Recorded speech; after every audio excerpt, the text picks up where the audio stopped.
Palavras. Este programa está sendo produzido pela Lei de Incentivo à Cultura, PROAC.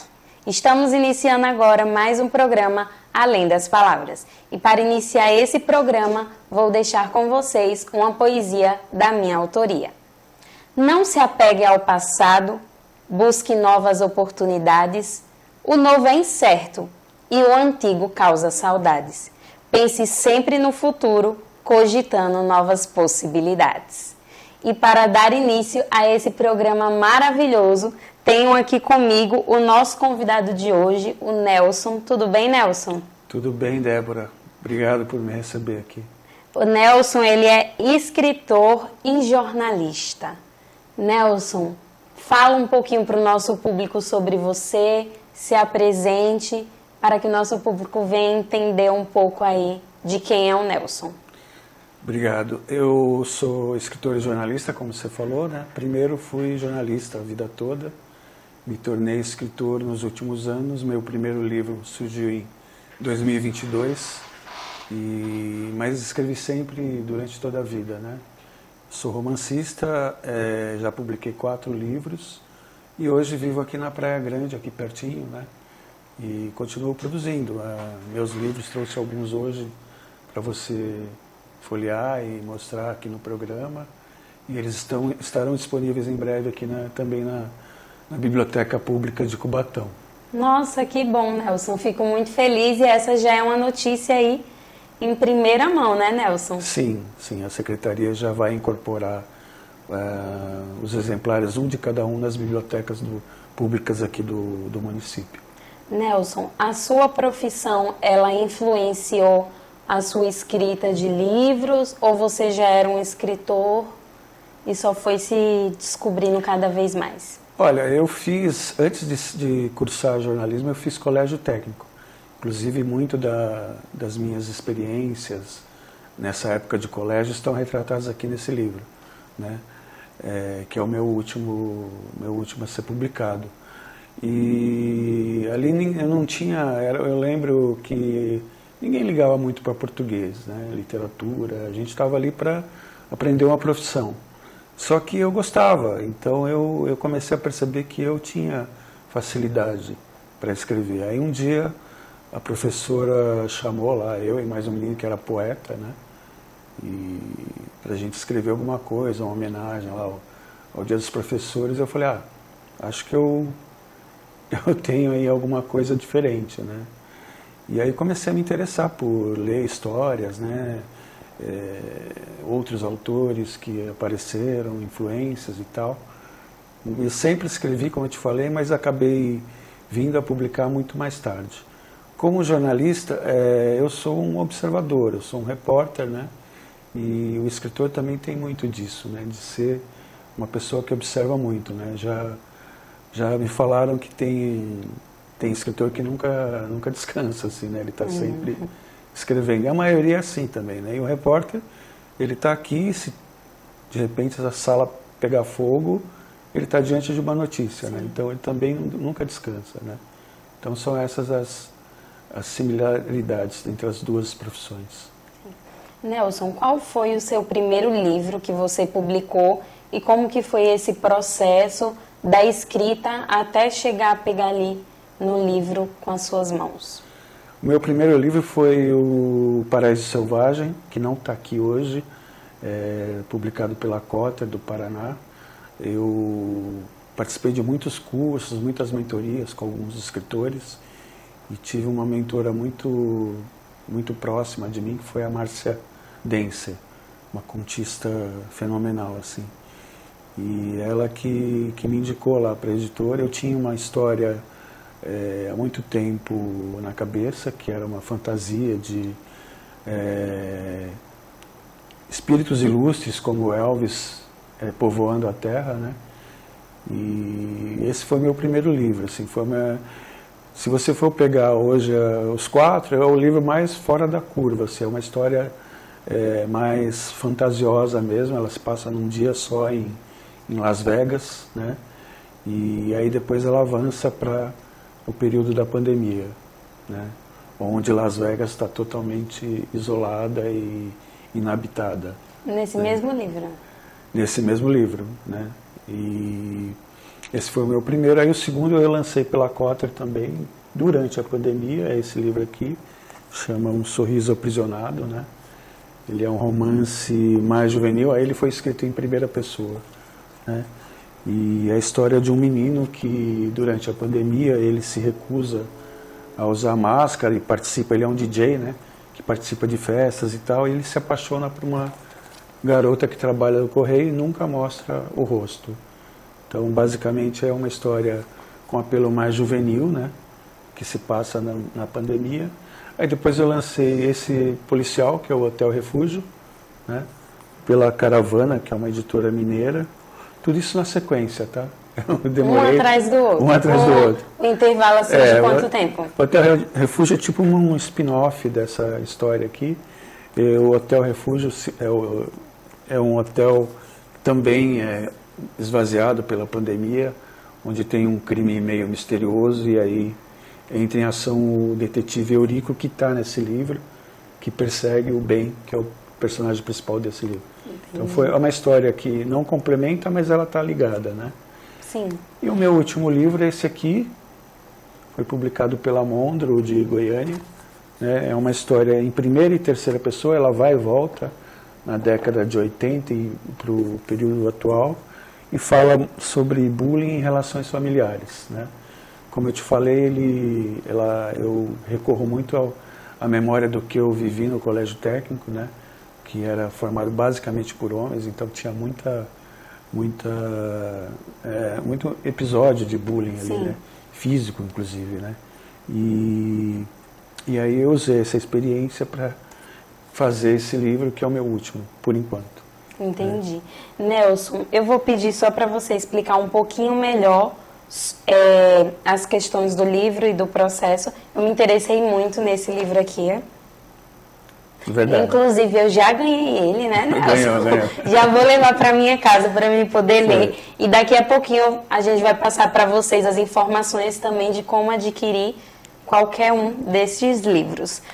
Agora a gente vai precisar fazer um intervalo, Nelson. No retorno a gente dá continuidade ao nosso bate-papo, tá bom? Tá legal. Vamos agora para um breve intervalo com os nossos apoiadores culturais.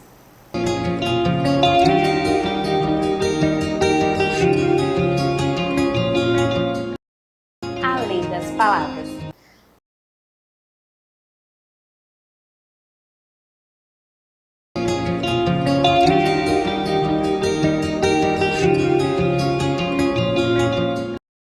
Além das palavras. Estamos retornando agora do nosso intervalo e eu agradeço a você que está aí do outro lado e aguardou o nosso retorno. Nelson, uma coisa que me chamou a atenção bastante foi a questão dessa capa desse livro. Como que nasceu a capa desse livro aqui? Lembrando que esse é o segundo livro, segundo lançamento do Nelson.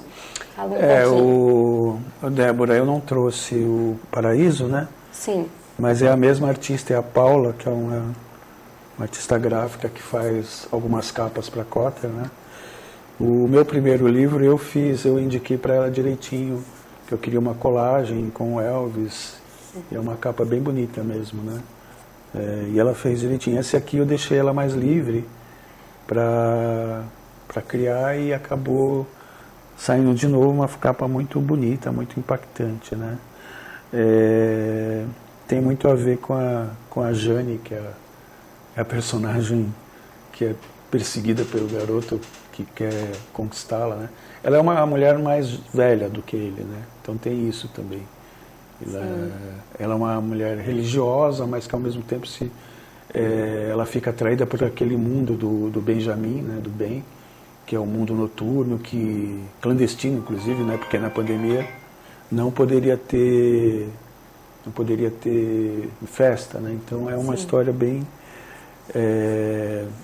atual, né? Apesar de ter passado na pandemia, mas ela é um drama que tem personagens bem marcantes, e a capa realmente, como você falou, como você frisou, é muito bonita.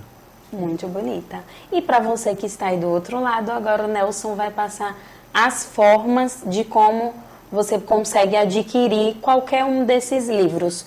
Por onde, Nelson, que o pessoal consegue adquirir os seus livros? Olha, os dois da Cotter, esse daqui você encontra ainda no site da Cotter, editora, né? O primeiro não encontra mais, mas se vocês me encontram no Instagram, nelson.lourenco, escritor, eu posso indicar onde comprar. O do Hotel Refúgio no site da Caravana, editorial, e o Pedras Espalhadas pelo Caminho no site da Mondro. Então, para você que está aí do outro lado, uma das formas mais fáceis seria te achar lá nas redes, né? Isso. Vai estar passando lá aqui.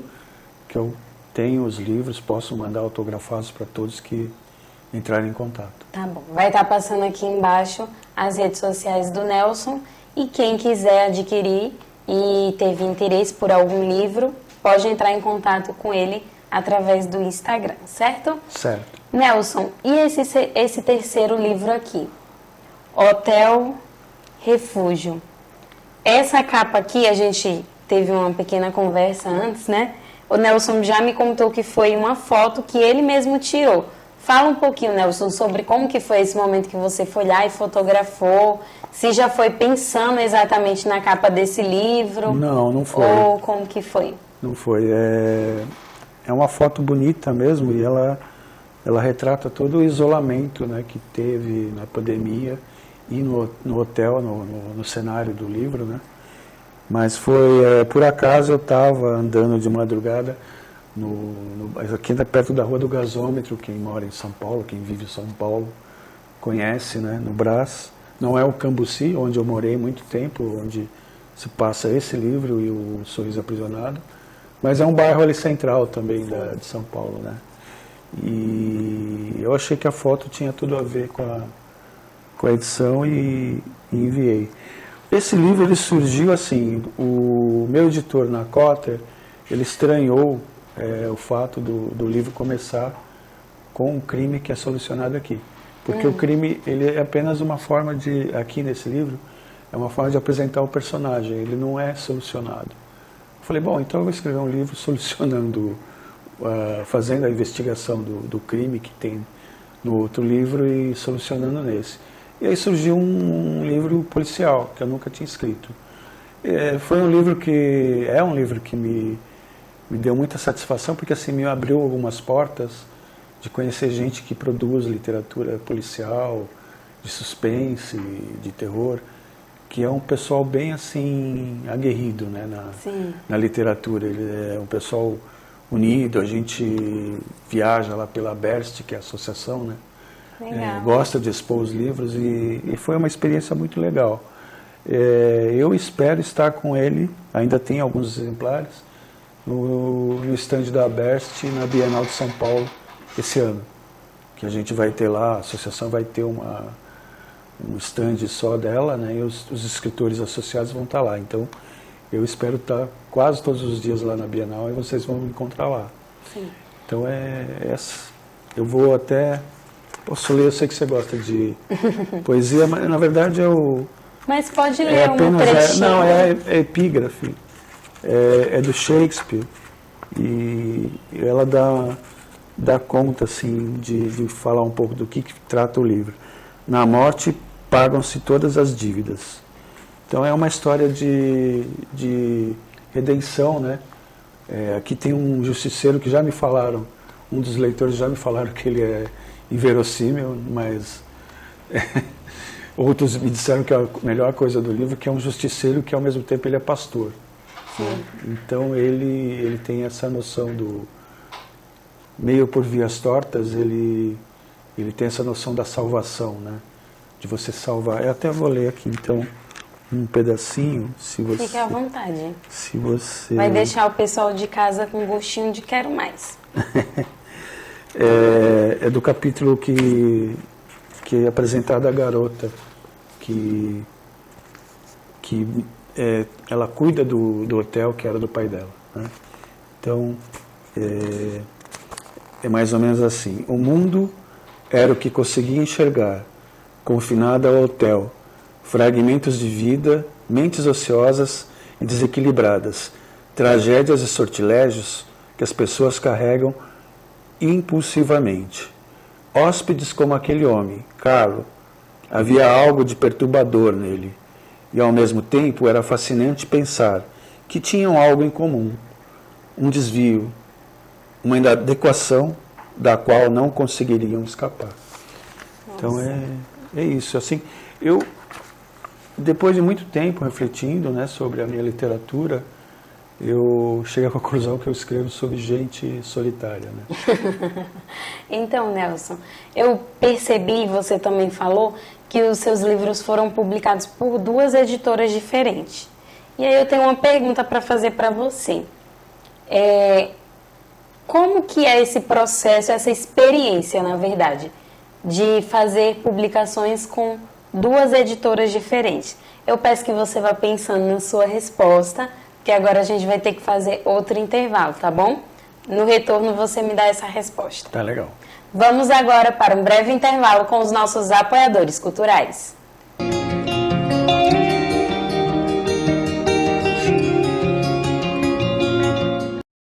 Além das palavras.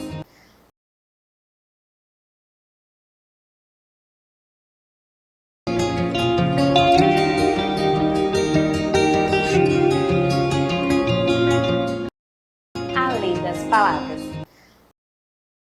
Estamos retornando agora do nosso intervalo e no bloco anterior eu fiz uma pergunta para o Nelson, que foi como foi esse processo de publicar em mais de uma editora, em editora diferente.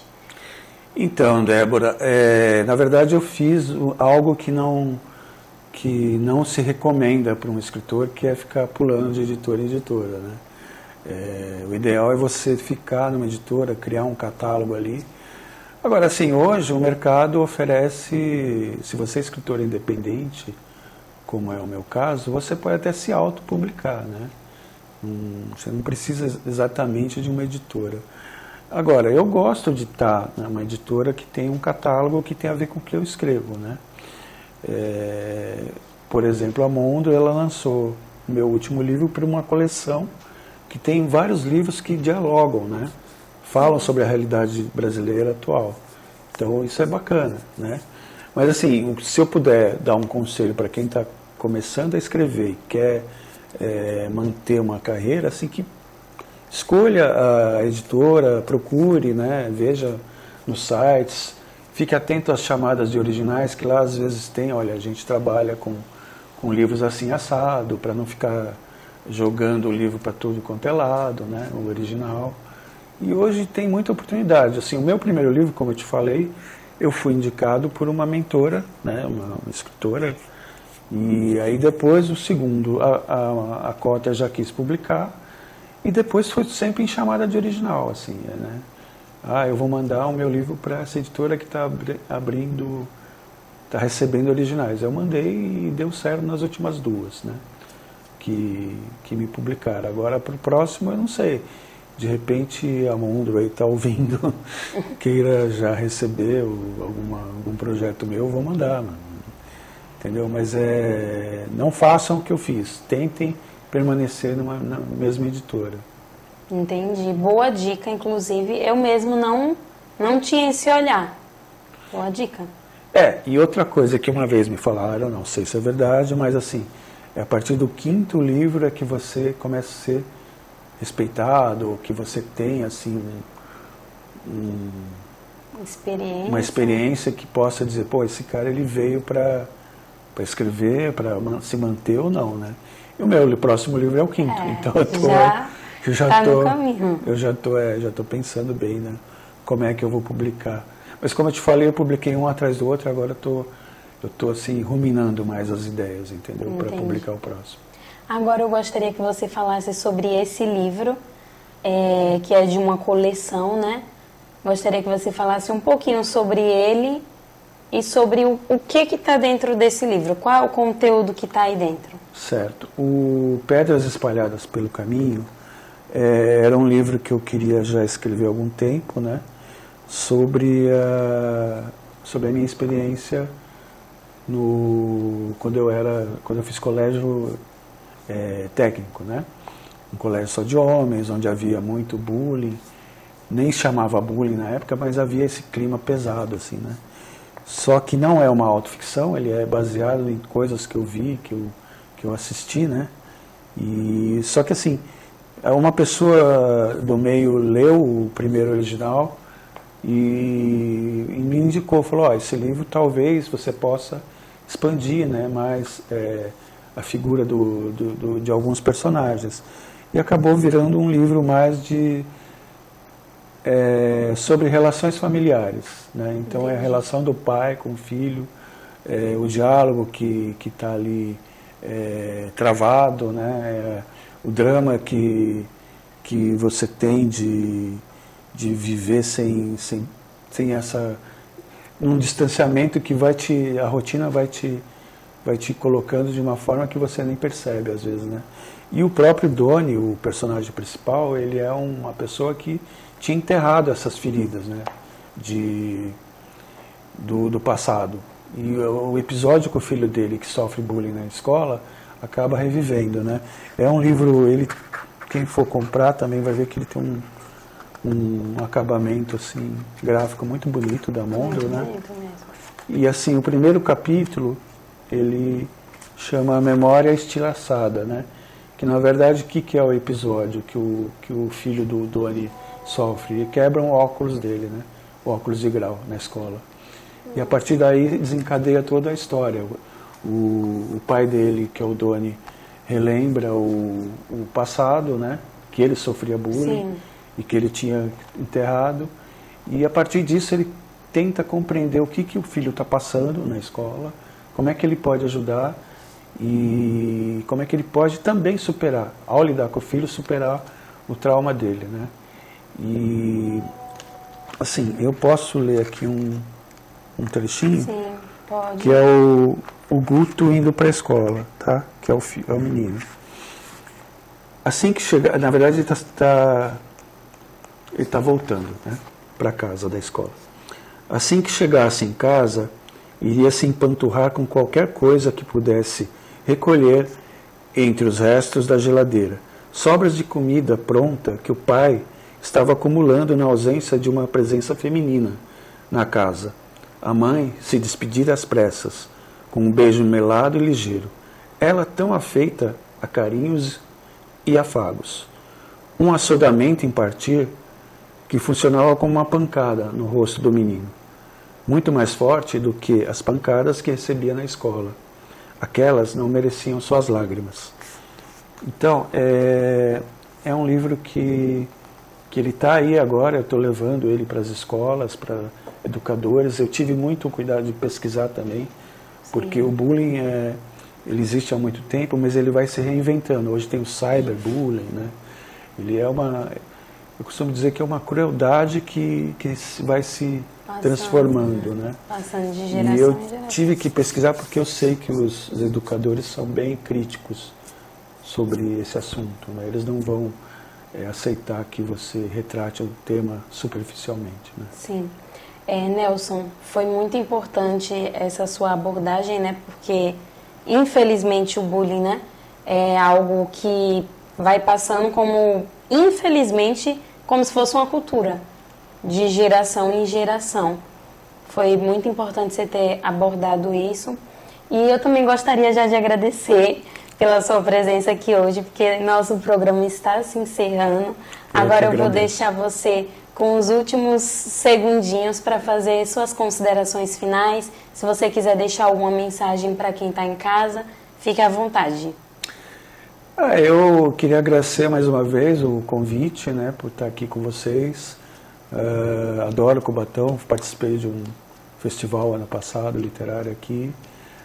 Esse ano não vou viajar tanto, mas fica aqui perto da minha casa, né? Então, sempre que você me convidar, eu vou estar aqui para falar dos meus livros de literatura. Muito obrigada, Nelson, pela sua presença e até o nosso próximo encontro, tá bom? Tá bom, obrigado. E para você que está aí do outro lado, desde já agradeço pela sua companhia durante esse programa e até o próximo episódio.